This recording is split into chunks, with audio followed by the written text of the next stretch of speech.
امیر المومنین فرماتے ہیں، کامل زیارت میں روایت ہے کہ جناب ام ایمن ہمارے لیے ایک دن کھجور، مکھن اور دودھ لے کر آئیں، ہم سب نے کھایا۔ ام ایمن، خدا درجات بلند کرے، واقعاً عجب محب اہل بیت کہ انسان کے پاس جب کچھ آئے کس کو دوں جا کر، خود کھاؤں تو برباد ہو جائے گا، میں نے کھایا، ایسی جگہ دوں جا کر کہ یہ کھائیں، یہاں پر جنت میں حوریں اور فرشتے ہمارے لیے دعا کریں، لے کر آئیں۔ کوئی امیر خاتون نہیں تھی، مکھن، دودھ اور کھجور، ایک بڑا لیوش قسم کا ناشتہ کہیے وہاں پر تھا، اس وقت لا کر رسول خدا کو دیا۔ فقام رسول اللہ فصلی رکعات، ہم نے گن نہیں پائے، ہم جناب امیر فرماتے ہیں کچھ رکعتیں پڑھیں، اور جب سجدے آخر میں گئے تو فبکا بکان شدیدہ، رسول خدا نے شدید گریہ فرمایا آخری سجدے میں۔ یہاں سے ایک اور چیز سن لیجیے، انسان جب عبادتیں کرتا ہے تو وہ چاہتا ہے کہ اگر اجنبی کوئی شخص ہے جو نہیں سمجھ پا رہا مجھے، اس کے سامنے میں اپنی عبادتوں کی جو تجلی ہے اس کو روک کر رکھوں، لیکن یہ رسول خدا بلا تکلف،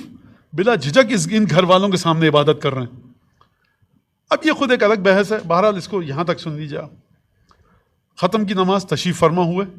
امیر المومنین فرماتے ہیں کہ ہم میں سے کوئی سوال نہیں کروایا رسول خدا سے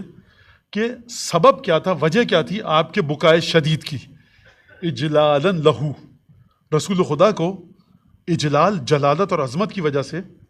ہم میں سے کوئی سوال نہیں کر پایا، یعنی رسول خدا نماز پڑھ کے جب آئیں، ارے سرکار ہم جب مصائب پڑھ کے اترتے ہیں تو آپ حضرات سوال نہیں کرتے کچھ کہ مولانا ابھی مصائب پڑھ کے اتریں،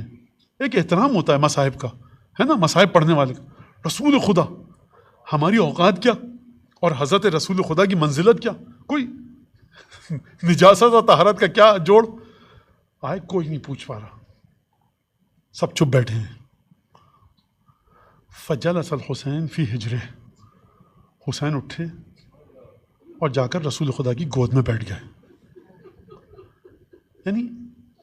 آپ نے توجہ کی کہ امام حسین کی اپنے نانا کے ساتھ کتنی انسیت ہے، کہ ماں بکاؤ کا یا رسول اللہ، میں نے مختصر کیا، اچھا جملہ سن لیجیے پورا، یا رسول اللہ ما سررنا بشیء کا سرورنا، یا رسول اللہ ہمیں کبھی بھی ویسی خوشی نہیں ہوتی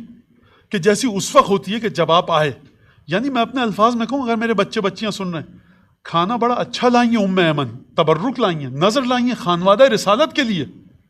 کائنات کی عظیم ترین ہستیوں کو تبرک پیش کیا ام ایمن نے، ہمیں خوشی نہیں ہوئی؟ یا رسول اللہ، نانا جان، میں امام حسین کے جملوں کو اپنے انداز میں پیش کر رہا ہوں، ہمیں یا رسول اللہ اس وقت خوشی ہوتی ہے بہترین کہ جب آپ ہمارے گھر میں آتے ہیں، اس سے بڑھ کر ہمیں کبھی خوشی نہیں ہوتی۔ لیکن آپ نے کیوں بکا فرمایا کہ ہم پر ایک غم شدید عارض ہوا، ہم سب غمگین، آپ غمگین، کیا سبب تھا؟ کہا جب میں آخری سجدے میں گیا تو جبریل آئے اور آ کر بتایا کہ تمہارے یہ سب اہل بیت گھر والے، اخبرنی بمصارعکم، جبرائیل نے مجھے آ کر کٹ کٹ کے زخمی ہو کر تمہارے گرنے کی جگہیں بتائیں، وقبورکم وتشتت قبورکم، اور تمہاری قبریں پوری دنیا میں بکھری ہوں گی، علی ابن موسیٰ رضا خراسان میں ہوگا، میرے 4 بیٹے بقی میں ہوں گے، 2 بیٹے سامرہ میں، 2 کاظمین میں، میرا 1 بیٹا حسین کربلا میں، میرا بھائی علی نجف میں، تشتت قبورکم۔ اب آپ نے گریہ کیا، سلام سید الشہداء کو سوال کیا کیا کہ نانا کے دل سے غم کے بادلوں کو دور کریں، یہ میری ذاتی پرسپشن، میری ذاتی سمجھ اور شعور ہے، یا رسول اللہ یہ بتائیے نانا جان کہ جو ہماری قبروں کی زیارت کرے گا اس کا ثواب کیا ہوگا؟ نواسا جانتا ہے کہ نانا پر شدید غم کا عالم طاری ہے، سوال ایسا کرو کہ نانا کے دل پر ایک سرور اور خوشی کی کیفیت طاری ہو۔ کہا کہ جو تمہاری قبروں کی زیارت کرے گا آ کر، قیامت میں خود آؤں گا اور قیامت کے مشکل مسائل سے اس کو دور کروں گا۔